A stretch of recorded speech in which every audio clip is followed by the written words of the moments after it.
Welcome to the Future of Work Hub Conversations, the podcast where we bridge the gap between psychological science and the evolving workplace. Brought to you by the UP Diliman Industrial Organizational Psychology Department. I'm your host, Louis Lau. Every episode, we dive into how data, human behavior, and shifting cultural dynamics are redefining what it means to work, lead, and thrive. If you're watching on YouTube, don't forget to hit subscribe and ring the bell. And if you're listening on Spotify, make sure to follow the show. Let's get started.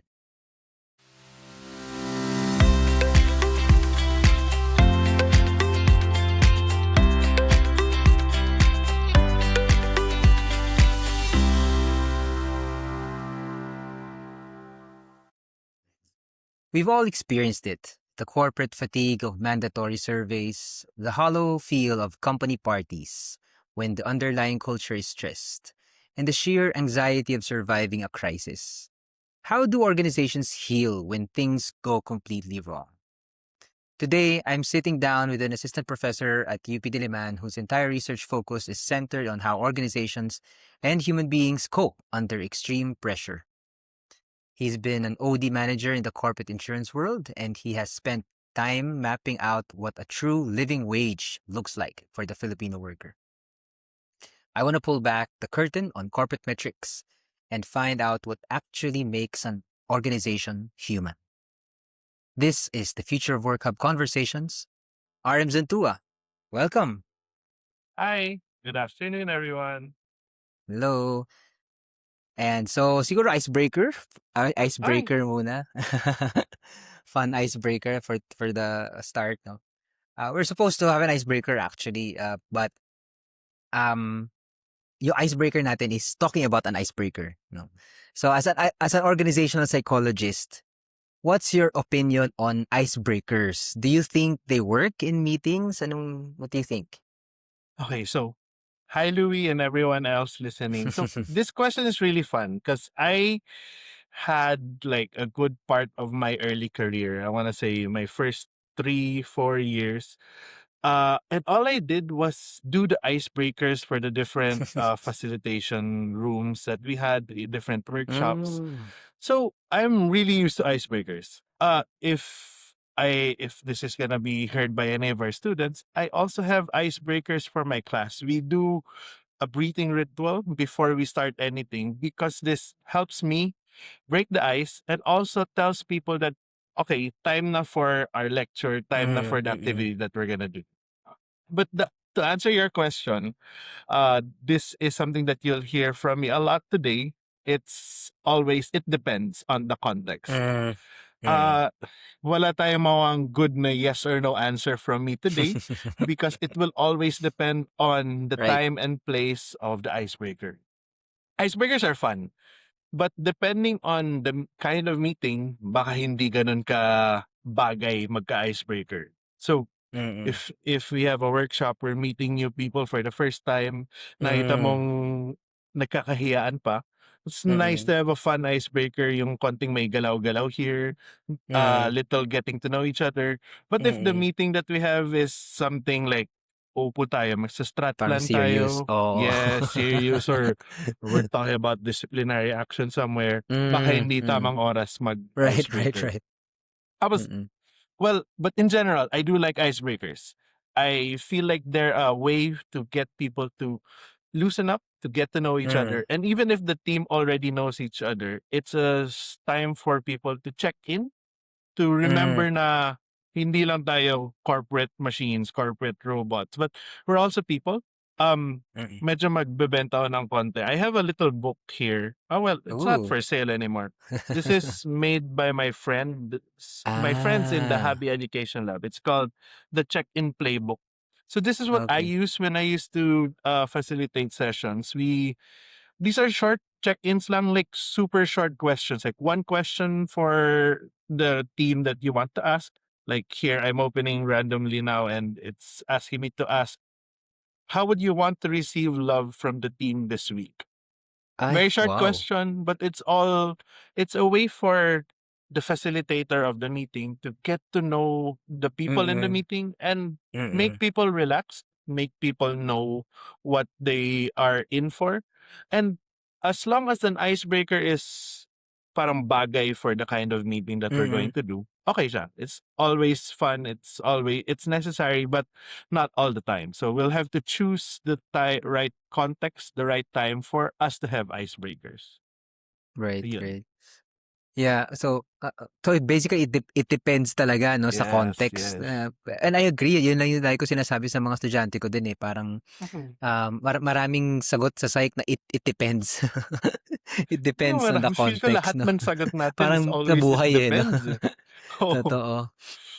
Sige, so, let's get Ay, right into it 'no sa, sure. meat ng ating podcast for today.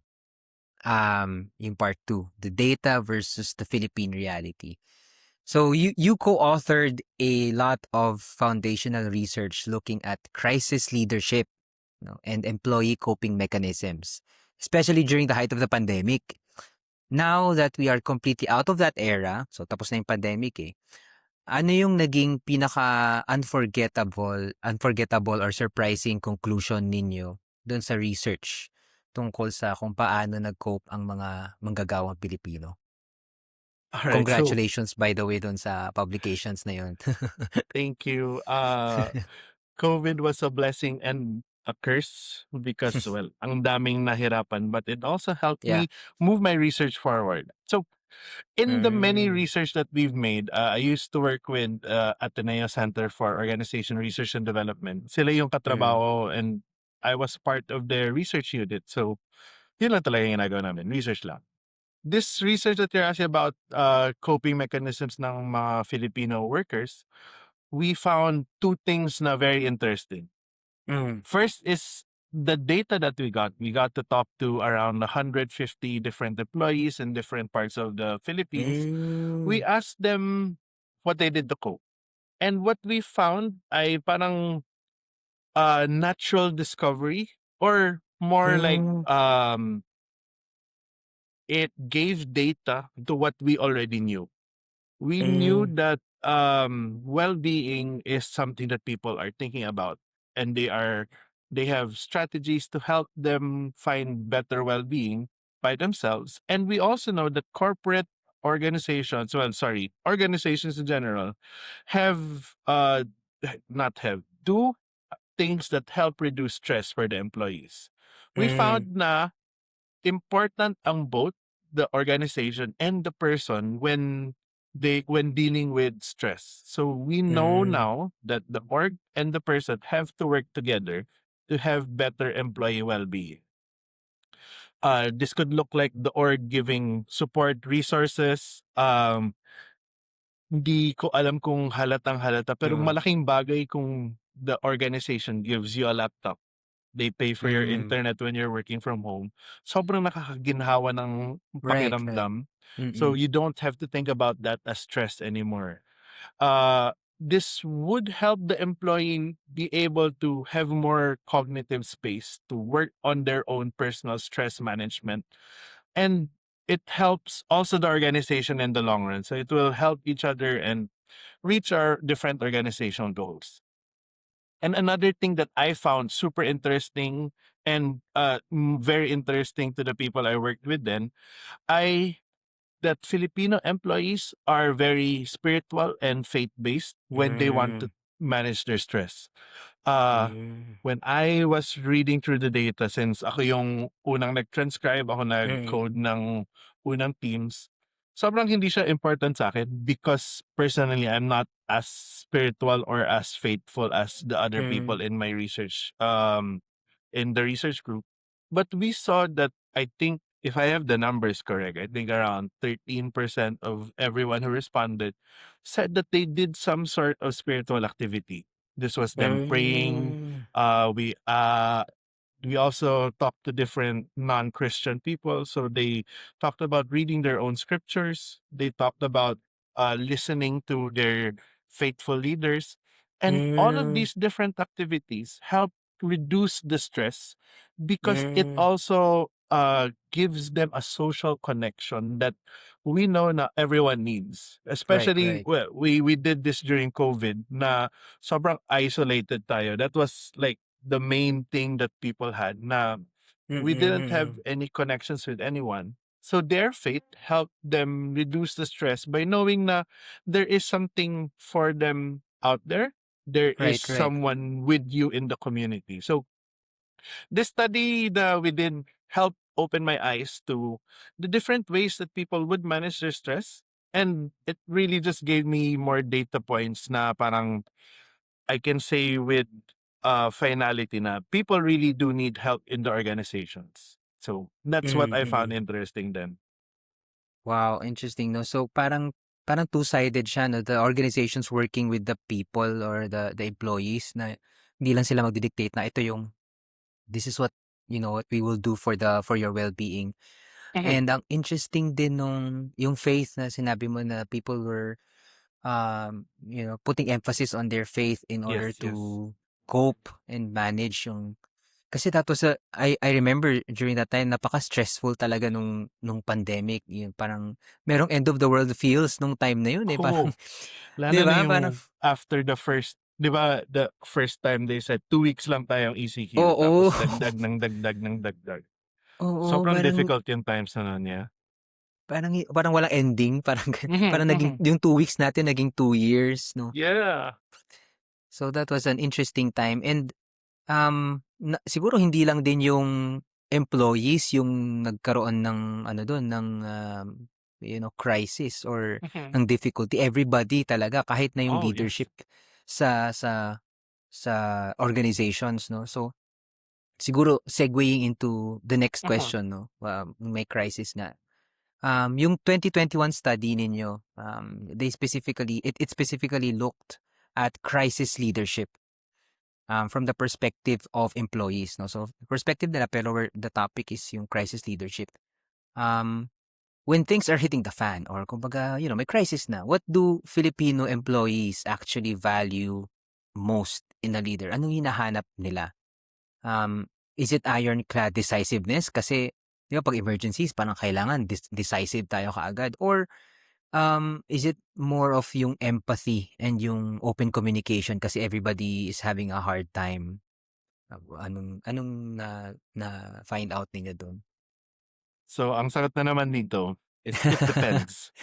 I think I'll start all my answers like this. But when we Oo. did this study, this was Mm, a more quali study. We interviewed mm. different leaders, Okey. and it showed us three major clusters that people look for when they're looking at their leaders. Okey, okey. Pero again, because we used the crisis and context theory, kailangan natin matandaan na during this time that we asked, this was 6 months into ECQ. So, mga tao pa, nagsisimula pa lang yung mga hybrid work, hindi pa alam ng mga tao what was happening then. And it was 2021. So, papunta na tayo sa election year. We had a lot of Mm. people talking about running for president, different senators, people online. I don't know if you were online during this time, but ito yung nagsimula yung mga Facebook group with different personalities and influencers Hmm, talking about the mm, different mm. politics. So Right, this right. time was very confusing. There was a lot of different crises happening in the Philippines. And we know that in each organization, iba din yung nangyaring crisis din. The different organizations we asked here were mostly multinational and whole national corporations. Konti yung Okey. nakausap naming SME. So Mm, they were also waiting for what would happen in other countries and what would mm, happen here in the Philippines. So ang daming iniisip ng leaders at that time. Hindi sila makasagot kaagad. So mm. we asked the different employees, different leaders, what they were looking for. And what we saw was three major things. First, Okey. the people were looking for leaders that can embrace them. Sorry, Hmm. para ang weird pala pakinggan, but Oo, leaders pero that gets people can reach out. metaphorical. Ah, Yeah, yeah. Oo, oo, oo. so Gets. someone that understands the situation of Mm, the employee, mm. someone who has empathy. So Right, right. during this time, they also talked about what leaders they didn't like And ayaw nila yung mga leaders na Hmm. hindi alam kung anong nangyari sa employee. So, there was one Hmm. respondent saying na hindi sila happy dun sa leader nila na nagsabing, "Lipat na lang kayong boarding house kasi lapit na lang kayo sa office para pwede mag face to face." They Ah. saw na parang disconnected yung leader. Hindi niya alam na, Oo, one, oo. mahirap mag-move during COVID. Right, right. Two, it's not that easy to just uplift your house and move Mm, somewhere mm. else. Mm. So, hindi sila happy dun.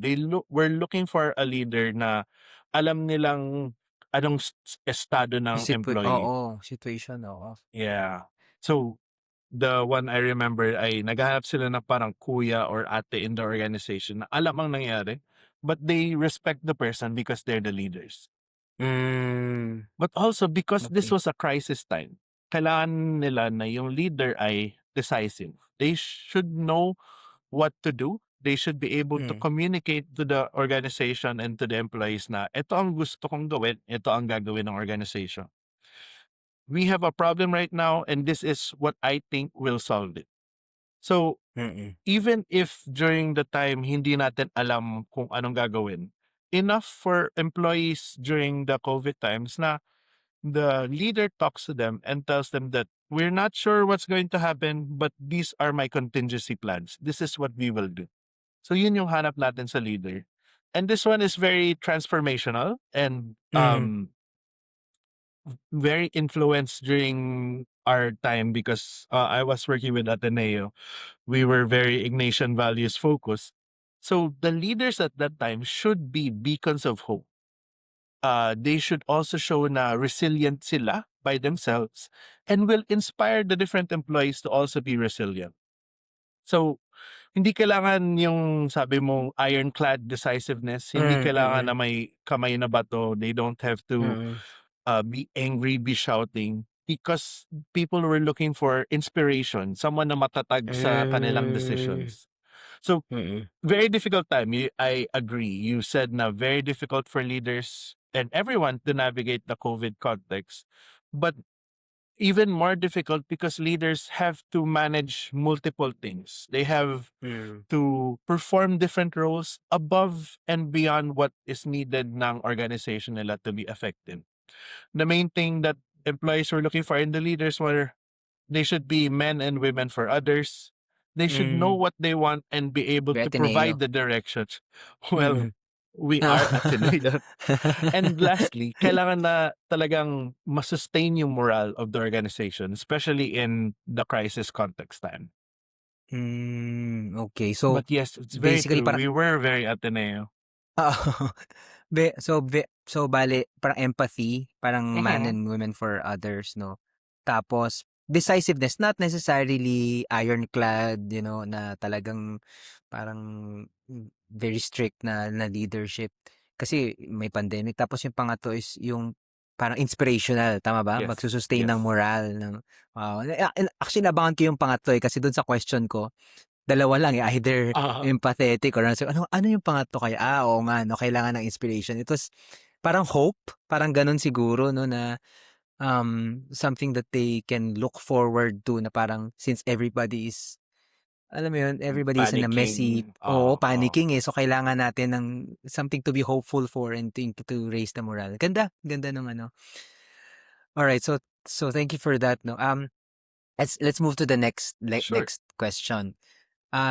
So are we gonna talk about your research a lot 'no, kasi yun yung Puro ano, eh, research.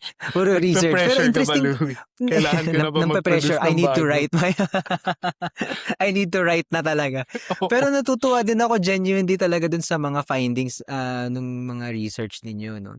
So let's go to the next one na Sure, na sure. ano, published ni research ninyo. So you published a research regarding rewards management naman. Rewards management in a collectivist country like the Philippines.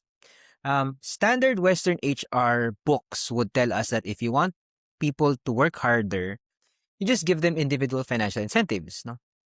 Pero sa study nyo, ano yung nakita nyong nagpapatagal at siguro papakabit ng loob or yung effective commitment ng isang Pilipinong empleyado sa kumpanya niya bukod siyempre sa sweldo? Okay, Kasi so naalala ko lang din yung kasambahay research namin, but I'll talk about that later sure. after you answer. Yeah, yeah. Actually, I wanna read your kasambahay research kasi alam kong pare-parehong adviser natin nun, eh. But so, on this paper specifically, this was my thesis. Sige. So, I worked Okay, with okay. Miss Felice and Ma'am Joy, Mm, from Ateneo also. They were my mm. advisors and my research supervisors. Mm, So, ilang beses na namin 'tong napag-usapan na practice. I don't know about other people, but it takes me a while to practice things, to talk about things. So, sobrang pinaghandaan ko 'tong research ko. So, the very important thing that I found during my research ay, one, important pa rin ang financial compensation and incentives. So, definitely, oo. the standard Western HR books are kind of right. So, people will Mm. still need money. That is primarily why people do work. Right. But hindi rin realistic that people will work things just for money. They are also looking for other Hmm, things in the organization. And what I saw in the research is that people are looking for justice, are looking for fairness. Especially hmm, because we're a very collectivist country, we see in the research that we did, we saw that people care about not just what rewards they get or how much they get, but they also care about if their colleagues are getting the same things. The hmm, effective commitment will change depending on the justice that they feel, the justice that they observe in the hmm, organization. Even if, kunyari, ako mismo, yung nakakuhang preferential treatment, yung pabor sa akin yung mga mm. bonus, pabor sa akin yung mga policies. So, for example, you and I, we are both let's not use UP for now, but let's say we're both HR assistants. We both Okay. work 40 hours a week. That's 8 hours a day for 5 days. But I get paid, let's say, 5,000 pesos more than you. Oo. Nagkaalaman tayo. Mas malaki yung sweldo ko kaysa sa'yo. Mm, But even if ako yung nakalamang, ako yung may extra money, baka mabigyan pa akong time off, mabigyan pa akong free lunch, free something, even if ako yung nakakuhang more, my commitment, my effective commitment to the organization will go down because I know hmm, na hindi fair ang treatment sa ating dalawa. When it feels hmm, unfair, kahit ako yung lamang na lamang, it will make me feel less effective commitment for the org. But mm. it might differ depending on the other kinds of commitment we have. But for effective commitment mismo, bababa siya because of the injustice. Even if the person themselves ang nag-benefit, hindi tayo Hmm, natutuwa, we mm, might leave mm, tumataas ang ating turnover intent. So, yun yung big part of the research that we found na important ang fairness in the rewards management that we get in the organization, and it will super affect our intent to stay or our turnover intent. Because again, collectivist ang country nating Philippines, we do our work not just for ourselves, but we also always think about other people na ma-affect or other people in the organization. Kailangan makatarungan yung nakukuha natin sa ating mga kapwa mm. for our organization so that we would stay here where we are. Wow. Ang ganda ang ganda nung resulta. Naalala ko lang, Mhm. quick Yeah, yeah. quick lang, experience. Kasi I have a friend 'no, and then kinukuwento niya yung workmate niya na parang I can sense na bothered siya about the situation ng workmate niya. Dahil siya, papadala siyang UK, tapos same lang sila ng level, same sila ng, job title. Mhm. Pero siya yung napili na ipapadala sa UK. Pero siya yung yung sinasabi mo ano, siya yung nag-benefit. Mhm. Pero I can see that she's parang bring up niya 'to as a concern, eh, na parang, Yeah. ang interesting kasi parang na sumwakto dun sa research ninyo 'no, that's a very, interesting finding kasi siguro importante din sa atin talaga yung pakikisama, yung mga, you know, Filipino concepts na Sikupil concepts na yun 'no. And naalala ko din yung study nga namin na related din dun yung one of the findings nun is that more than the money mas importante sa kanila yung pakikisama nung, mga mga employer nila or yung mga quote unquote amo nila eh. Sa kasambahay study nga namin, mas importante sa kanila more than the money. Which is, I think kailangan din ma-realize ng people that are in the management position, no? Kasi baka yun ang minsan hindi napapansin. Lalo na yung organizational justice, no? They see it as an Yeah. incentive to kasi itong person na to performing well. Pero parang, let's see ano ba yung mga implications nun. Diba? That's not naman din to say na stop yun kasi nga di ba yung ating word of the day is depende. Di ba? Yes. Pero something to think about lang din for Mhm. our It is people in something that management. organizations really forget na Mm, hindi tama na bigay lang ng bigay dahil someone's mm, performing well. mm. We should also maybe even ask them, what do you want? Will this help you? Right, right, no? Mm. Yeah. Parang specific Mhm, mhm. sa kanila. Thank you so much for those insights. Natuwa talaga ako doon, legit na. Pero mag-switch gears lang tayo a bit, Okay. no? From your corporate OD experience to the classroom naman, no? So ito yung question, no? So start tayo muna with defining OD for our listeners kasi you shifted from being a corporate OD manager, handling nationwide employee effectiveness surveys, to now teaching both undergrads at saka master's level students sa UP Diliman, di ba? What is the biggest reality check or lesson from the corporate boardrooms na palagi mong sinasabi sa mga estudyante mo na hindi nila basta-basta mababasa sa standard textbooks? Kumbaga, ano yung mga experience mo versus ano yung sinasabi ng textbooks? Okay, so the way you asked the question, parang hindi tayo sabay na pumasok sa UP. But yeah, Pero so it pero magkaiba tayong experience kasi ako may sabagay. pagka-entrepreneurial eh. Yeah. Parang small business tapos gano'n siya eh 'no, gig ganyan. Ikaw kasi corporate talaga. So iba rin yung experience natin, 'di ba? Oo. Okay. Well, true. It feels super grand. Na, wow, galing corporate. But not really. So a lot of IO Psych OD that we listen to, we talk about, we teach in both our undergrad and masters. Just is common sense in organizations that have data that backs Hmm, it up.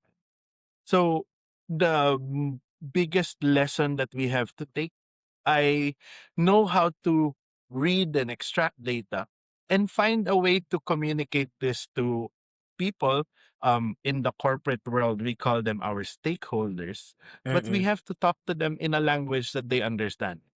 So I know you've looked at my resume, but a lot of what I've done before, I consulting work, and a lot of the consulting work is the same data side. So if we bring it down to just numbers and letters, the problems that employees face in different organizations will look the same. Hmm, There will be some conflict. Someone feels na kulang ang organization dito or sumusobra ang organization dito. But even if the problems look the same on paper, we know that these are different because each person and each organization is unique in their mm, experiences, in their organization culture, and in how they interpret these problems. So hmm, the different stakeholders that we talk to are are wanting a solution. So whenever a stakeholder comes to a consultant, alam na nating there's a problem. There is a mm, solution that they're mm, waiting for us to give. And we want to help them find the solutions in a way na maintindihan nila. The language that we tell them to do is something that they understand. So they mm, are also looking for someone to can look at their context as an outsider, read what the context is, and give them something in their language. So the lesson that I want people to take in when they're doing any OD work, any consulting work, is to know na above and beyond the theories and facts that we already can talk about, can facilitate, mm, is that we should know how to adapt and listen to our stakeholders kasi sila mm. yung talagang main people that we will be talking to when we do any consulting work. Right, right. So parang talagang listen to the people, no? Hindi lang anong tawag nito? Since we have this data, ito na 'yon. important yung discussion part. Yes. Also Ayan. important though to tell them in a way that they understand. So, example na lang when we worked with I won't tell you the name pala. When we Baka worked may with an NDA ka. NGO, Okay, they okay. didn't like to hear the word restructuring. They didn't like to hear mergers and Hmm. acquisition. So Mm. we changed the word. Essentially, we meant the same thing, the same processes ang ginagawa. But we did it in a way na native to their language and their speaking. So I'm not gonna tell you the exact word, but we told them Sige. na we had inter-organization collaboration na permanent. Super fancy words, but it's Ah, just restructuring. So it oo. when we told them first na restructuring, sobrang ayaw nila. Galit sila, ayaw nilang marinig yun. But when we transferred it to words that they were used to, that they liked, dun na sila nag-accept sa changes and interventions na binibigay namin. So yeah, learn Yun. how to adapt. Right, right. So yun nga napakalaking, bagay na you speak the language of the people that you work with, 'no? Um, Whether it's in an organization or in the community. Um, so siguro speaking of ano, yung OD work mo pa din and Mhm, yung community. Yung next part natin ito. When you were an independent contractor for the Ateneo Center for Organization Research and Development or CORD, you worked on a living wage study, yan, for a multinational corporation.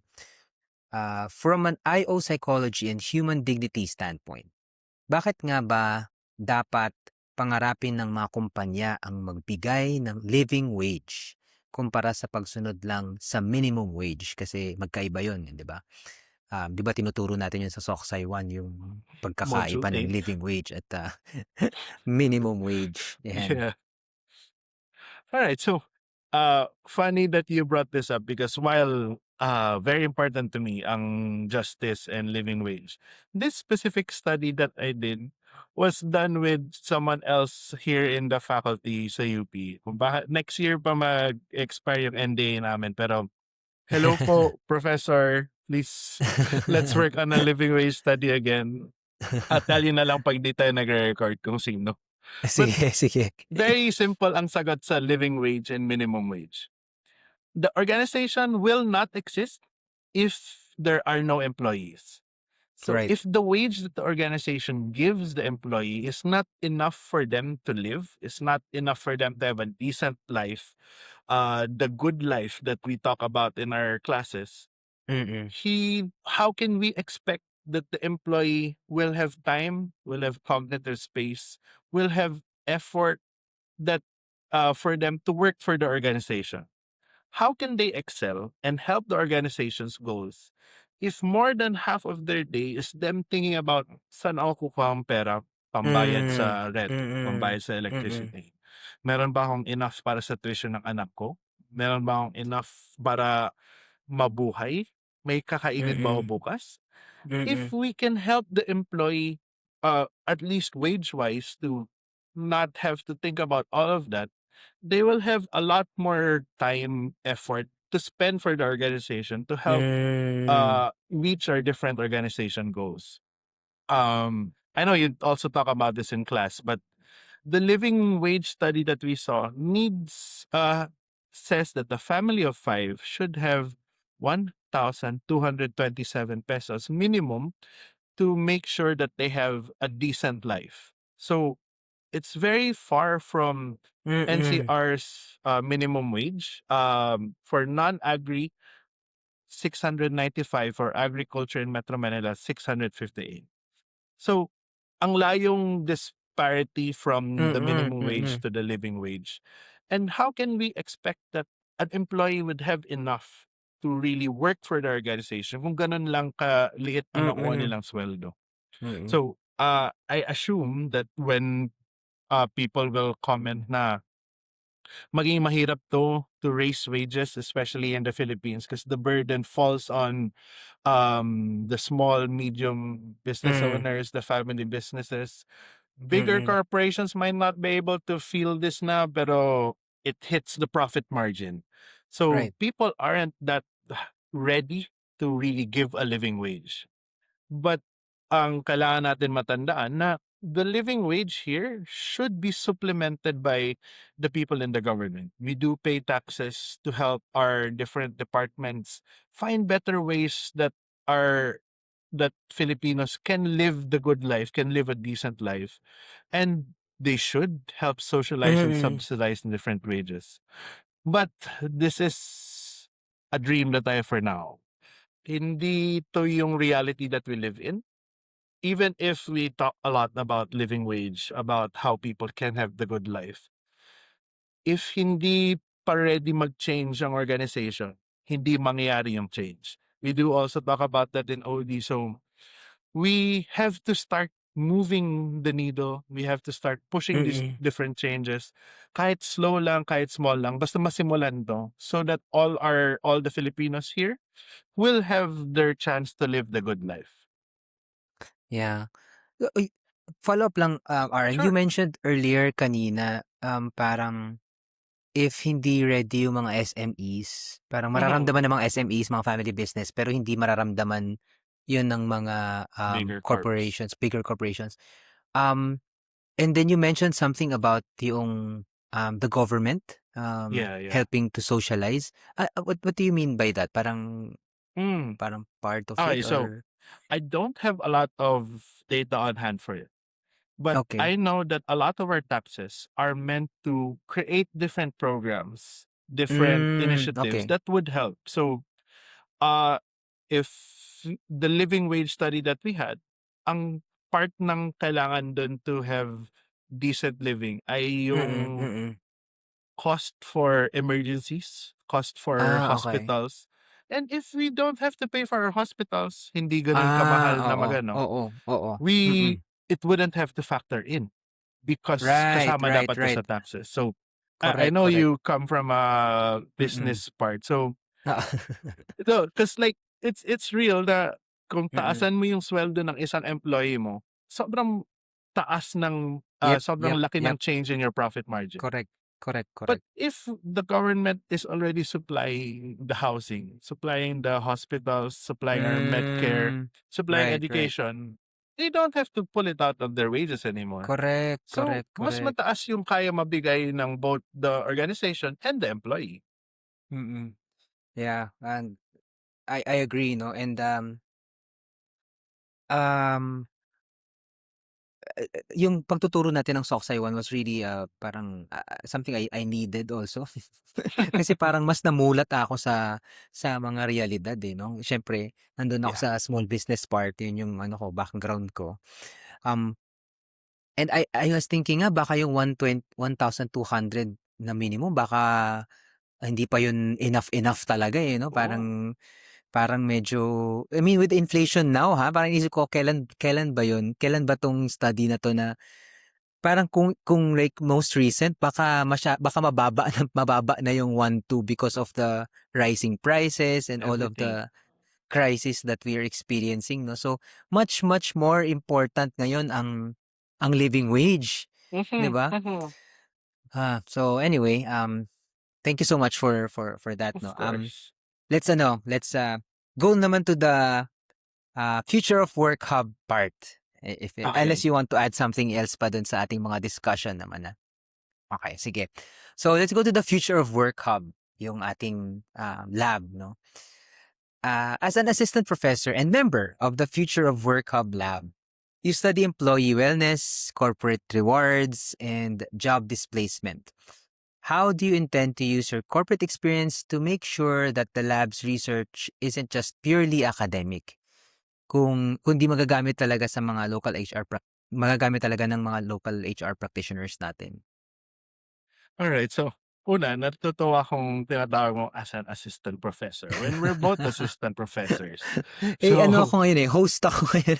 okay, you are a host and an assistant professor. Okay, so Okay.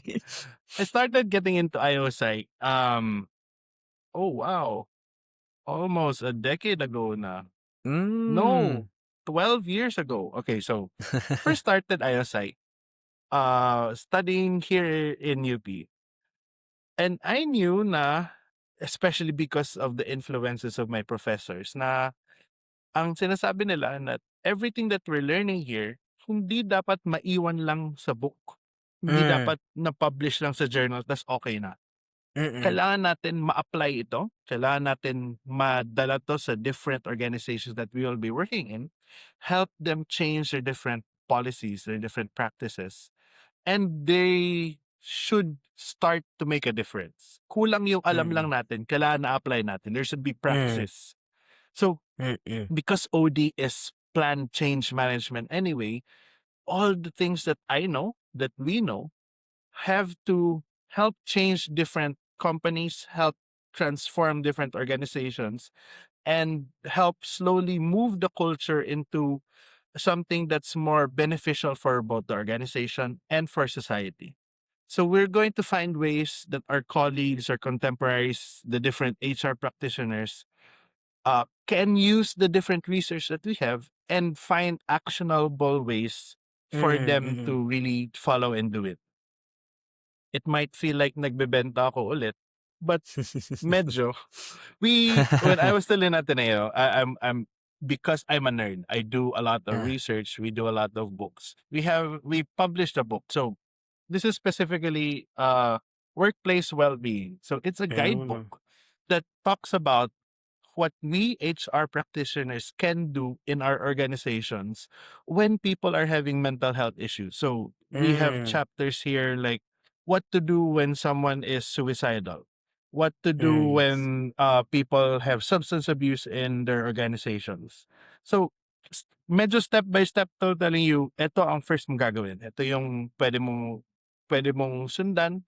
This oo, is providing frameworks and also telling you stories. So all of these may kwento sila. So hindi lang kami magpe-prescribe na gawin mo to pag may suicidal. Kausapin mo sila, do this. But we also talk about we have a script here, what you can hmm, say that comes from a real story, comes from the different research that we hmm, have para alam ng different HR practitioners na there is something that we can do to help address mm, this.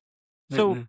hindi this guidebook with my bosses, my professors, hi Ma'am Joy, Sir Errol, Ma'am Tony, and Miss Felice, shout out po sa inyo, was made to help transform the different theories and research we have into more actionable practices that HR practitioners can Hmm. do. Oh, so I'll parang bring mas this din practical para siya. mabasa mo. Yes, yes, Ah, very sige, sige, practical siya. practical siya tapos grounded din siya on experience 'no, kasi it's not just parang, what you call this, academic theoretical thing, it may parang example, may script pa nga, eh, 'no? At saka may, 'yun may pinanggagalingan, may pinaghuhugutan kumbaga. So, wow, very practical answer 'no, meron talagang book for that. But still under the ano, Future of Work Hub Lab, dun pa rin tayo sa Work Sure. Hub Lab. Um, if the Future of Work Hub Lab could successfully solve or fix one major pain point regarding how Filipino leaders manage their teams during transitions or organizational changes, what would you want it to be? Okay, so mahirap yung tanong mo because there isn't just one thing I want to change. Ang sagot Mm. na naman dito, like all of our answers, ay it depends. So, Mm, a lot of what I work on in research ay the employee engagement and leadership. We also know that leaders move in different contexts. mm, Systems theory tells us na everything's connected, but because everything's connected, everyone will treat it differently and it's very unique. A leader, depending on their organization, might need to work on transformational leadership, make them inspire people more, make them affect change in the organization. mm, Or in a different organization, the leader might need to work on their delegation skills, might need to learn how to let go of some work and not take mm, everything on their own. mm, Yun yung gusto mong palitan? That change management and leadership, because they're context dependent, we need to help leaders with the ability to understand what type of leader they should be in the different contexts that they live in, and they should adapt to the different types of people they're also working with. And so basically, we want the future of work to be able to help leaders understand how they move in the different societies that they work in and help them know what to do during these times. Right, 'no. So, kasi iba-iba tayo ng parang mga styles, 'no, parang mga leadership Mhm. leadership styles, and it is I would think also that it's important to know your particular, leadership style and how it can be used to benefit your Yes. employees and the whole organization as well. So, yeah, thank you so much for answering that. Patapos na tayo. Nandun na tayo sa latter part ng ating, Okay. unless you want to maybe, parang elaborate more on sa ibang mga answers, or you wanna talk about something else Maybe pa, on a or future episode that we'll have, we'll sige, talk sige, more sige. about our answer.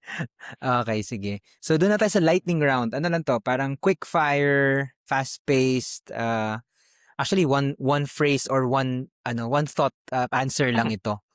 So, tatlo lang. Okay? So, first question.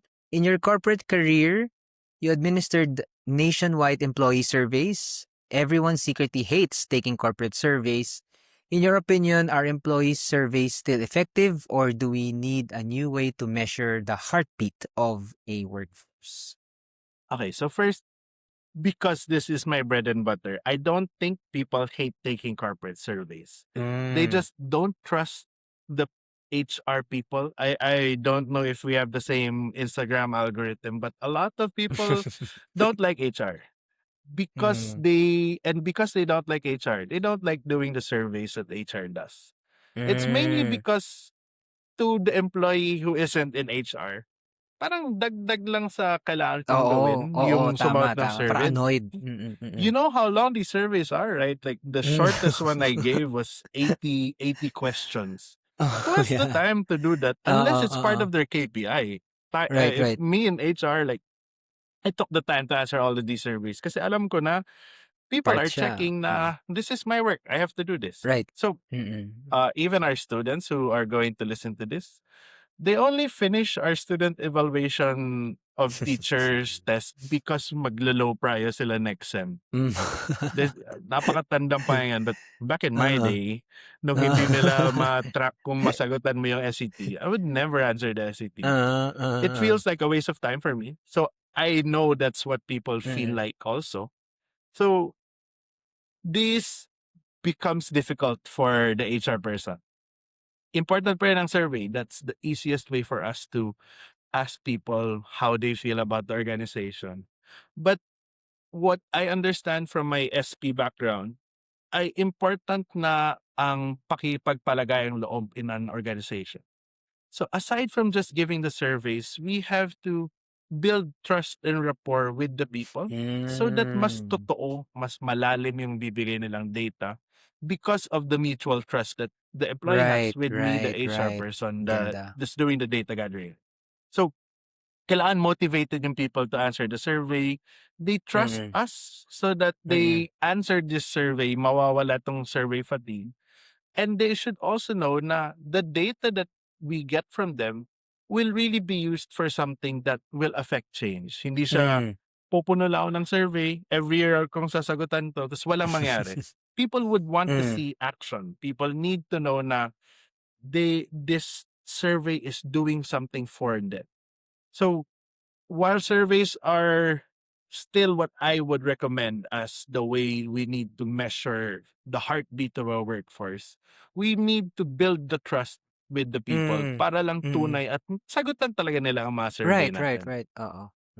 Ganda, 'no? Parang mawawala yung yung survey fatigue, or even their connotation na, additional work lang 'to, Mhm. because of that mutual trust. Parang Yeah. dun siya nanggagaling. That's a really nice, insight and way of putting it.